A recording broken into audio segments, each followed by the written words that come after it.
I thought we could read this book together. Barbie, a Picnic Surprise. Barbie, what are we bringing to eat on the picnic? Skipper asked as she and Ken walked into the kitchen. Chicken, potato salad, brownies, and lemonade, Barbie answered. I made everything myself. Looks great, said Ken, lifting the cloth that covered the basket. Smells great, too. Can I have a quick taste? Your quick taste would be the entire chicken, said Barbie, laughing. The point of the picnic is to eat the food when you get there, not before you leave. I'm glad we have our bathing suits underneath our clothes, said Skipper. We can go swimming at the lake right away. I even brought my lucky fishing pole, said Ken. Barbie, Ken, and Skipper put everything into the car, and off they went. There wasn't a cloud in the sky. What a perfect day for a picnic, said Barbie as they drove up into the mountains. Oh, look, said Skipper when they got to the picnic area. There are 2 deer. Oh, dear. Sure enough, standing by the edge of the woods was a beautiful doe and her baby. I bet they want to eat our picnic, said Ken. Don't be silly, said Barbie. Deer don't like chicken and potato salad. That's because they've never had any of your chicken and potato salad, said Ken as he unloaded the car.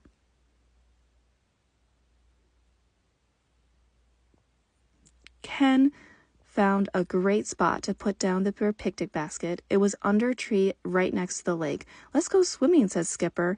Let's go out in one of the boats, said Barbie. Let's do both, said Ken. The 3 of them climbed into the rowboat and rowed out to the middle of the lake.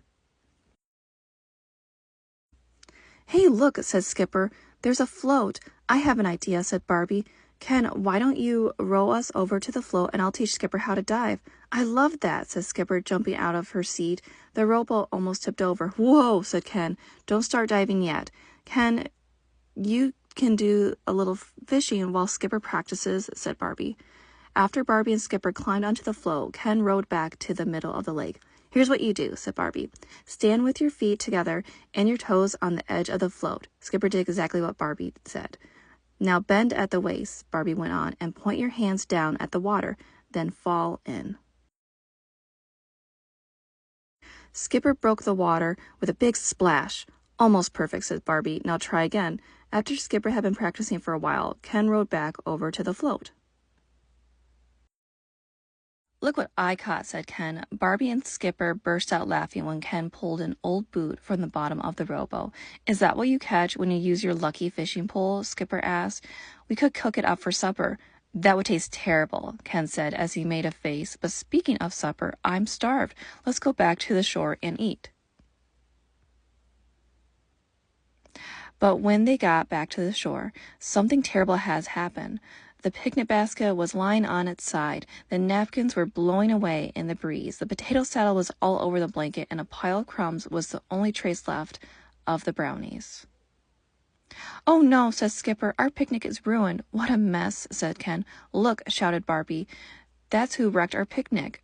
Ken and Skipper looked. There at the edge of the woods was a little dog with their chicken in its mouth.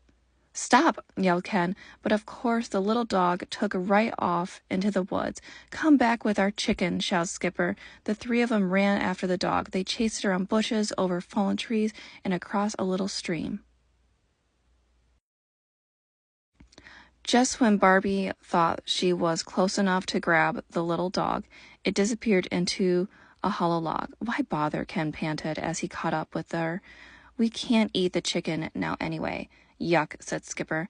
But Barbie wasn't thinking about the ruined picnic anymore. She was looking inside the log for another reason. This isn't just any dog, said Barbie. This is a mother dog, and she has puppies. Sure enough, inside the log were 4 of the cutest puppies they ever seen. The mother dog crawled out and gave Barbie's hand a lick. Ooh, said Skipper, these puppies are so cute. Can we take them? I don't think so, said Barbie. Why not, said Skipper. I take care of them, and I know we could give them a really good home. I think they already have a home, said Barbie. See, here's a tag. This dog's name is Princess, and I bet her owner is very worried about her.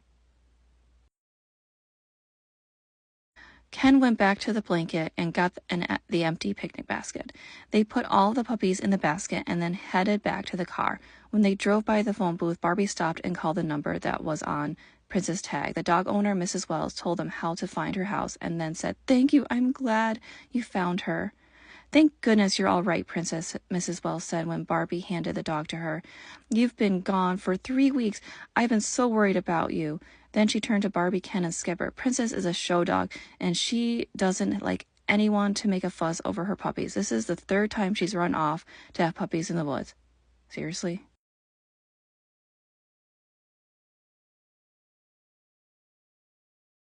After a bath, Princess looked a lot more like a show dog than she had that morning.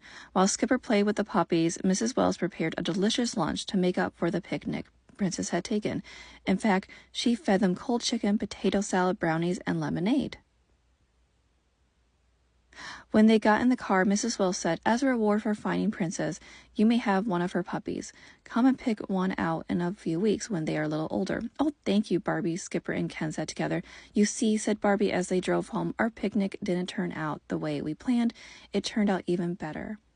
Let me know what you think, y'all, and remember, do what makes you happy, because you are the gem of your own life." Bye.